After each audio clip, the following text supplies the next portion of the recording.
ଏହା ନିରାଟ ସତ୍ୟ ଯେ ଯାହା ଆମ ପାଖରେ ଥାଏ ମଣିଷ ତାର ମୂଲ୍ୟ ବୁଝେ ନାହିଁ। ଆଉ ସିଏ ନିଜଠୁ ଦୂରକୁ ଗଲେ ତାର ଅଭାବକୁ ଅନୁଭବ କରିଥାଏ। ଯେପରି ପିତାମାତା ଯେତେବେଳେ ରୁହନ୍ତି ତାର ସେବା କରନ୍ତି ନାହିଁ, ସେମାନେ ଚାଲିଗଲେ ତାଙ୍କ ପାଇଁ କାନ୍ଦନ୍ତି। ଏଣୁ ନିଜ ପାଖରେ ଥିବା ସବୁ ସମ୍ପର୍କକୁ ସ୍ନେହ, ଶ୍ରଦ୍ଧା, ସମ୍ମାନ ଓ ଆପଣାର କରି ଜାବୁଡ଼ି ଧରି ରଖ। ସେଥିରେ ହିଁ ଆତ୍ମତୃପ୍ତି ମିଳିଥାଏ। ଏବେ ବି ମଣିଷ ମିଛକୁ ବେଶୀ ବିଶ୍ୱାସ କରନ୍ତି,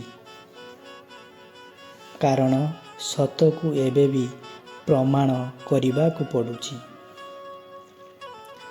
ଯେଉଁ ମନୁଷ୍ୟ ସତ୍ୟକୁ ଭଲ ପାଏ, ସତ୍ୟର ପଥରେ ଚାଲିଥାଏ, ସେହି ମନୁଷ୍ୟର ଈଶ୍ୱର ସର୍ବାଧିକ ପରୀକ୍ଷା ନେଇଥାନ୍ତି, ଦୁଃଖ କଷ୍ଟ ଦେଇଥାନ୍ତି, କିନ୍ତୁ ପ୍ରତିଟି ପରିସ୍ଥିତିରେ ତା ସାଥିରେ ଛାଇ ଭଳି ରହିଥାନ୍ତି। ବିଶ୍ୱାସ ଏକ ଛୋଟ ଶବ୍ଦ, ଯାହାକୁ ପଢ଼ିବାକୁ 1 ସେକେଣ୍ଡ ଲାଗେ, ଭାବିବାକୁ 1 ମିନିଟ ଲାଗେ, ବୁଝିବାକୁ ଦିନଟିଏ ଲାଗିଯାଏ, ଆଉ ପ୍ରମାଣ କରିବାକୁ ସାରା ଜୀବନ ଲାଗିଯାଏ।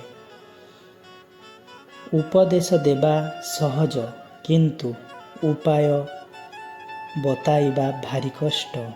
ଅନ୍ୟର ଦୁଃଖକୁ ଦେଖି ଅନେକ ଦୁଃଖୀ ହୁଅନ୍ତି ସତ, କିନ୍ତୁ ଦୁଃଖର ବିଷୟ ଏହିକି ଯେ କେହି ବି ଜଣେ ତାର ଦୁଃଖ ଦୂର କରିବା ପାଇଁ ଆଗେଇ ଆସନ୍ତି ନାହିଁ। ଯେଉଁଠାରେ ଦୃଢ଼ତା ନାହିଁ, ସେଠାରେ ସ୍ଥିରତା ନାହିଁ, ଆଉ ଯେଉଁଠାରେ ସ୍ଥିରତା ନାହିଁ, ସେଠାରେ ମନୁଷ୍ୟ ଦୃଢ଼ତାର ସହ କାମ କରିପାରିନଥାଏ। ଯେପରି ଛୋଟ ଛିଦ୍ରଟିଏ ବିରାଟ ବନ୍ଧକୁ ଅନ୍ଧ କରି ଭାଙ୍ଗି ବନ୍ୟା ପ୍ଳାବିତ କରି ଧ୍ୱସ୍ତ ବିଧ୍ୱସ୍ତ କରିଦିଏ, ଠିକ୍ ସେହିପରି ସାମାନ୍ୟ ମିଛଟିଏ ବିଶାଳକାୟ ନଭଶ୍ଚୁମ୍ବୀ ଆଶା ଆକାଂକ୍ଷାକୁ ମଧ୍ୟ ଭାଙ୍ଗି ଚୁରମାର କରିଦିଏ।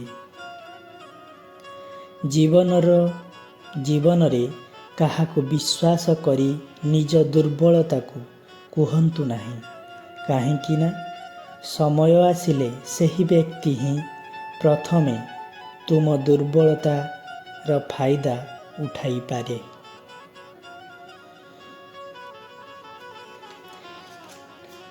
ସମୟଠାରୁ ବଡ଼ ନ୍ୟାୟଧାରୀ କେହି ନାହାନ୍ତି, କାହିଁକି ନା ସମୟ ଯାହା ବି ନିର୍ଣ୍ଣୟ କରିଥାଏ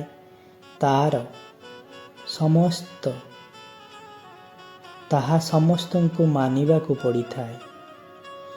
ସର୍ବେ ଭବନ୍ତୁ ସୁଖିନଃ, ସର୍ବେ ସନ୍ତୁ ନିରାମୟା, ସର୍ବେ ଭଦ୍ରାଣି ପଶ୍ୟନ୍ତୁ, ମା କଶ୍ଚିତ୍ ଦୁଃଖ ଭାଗ ଭବେତ୍। ଆପଣଙ୍କ ପାଇଁ ଦିନଟି ମଙ୍ଗଳମୟ ହେଉ। ଭିଡ଼ିଓଟି ଭଲ ଲାଗିଲେ ଲାଇକ୍, ସେୟାର, ସବସ୍କ୍ରାଇବ୍ କରିବାକୁ ଭୁଲିବେନି। ସମସ୍ତଙ୍କୁ ମୋର ନମସ୍କାର। ଜୟ ଜଗନ୍ନାଥ।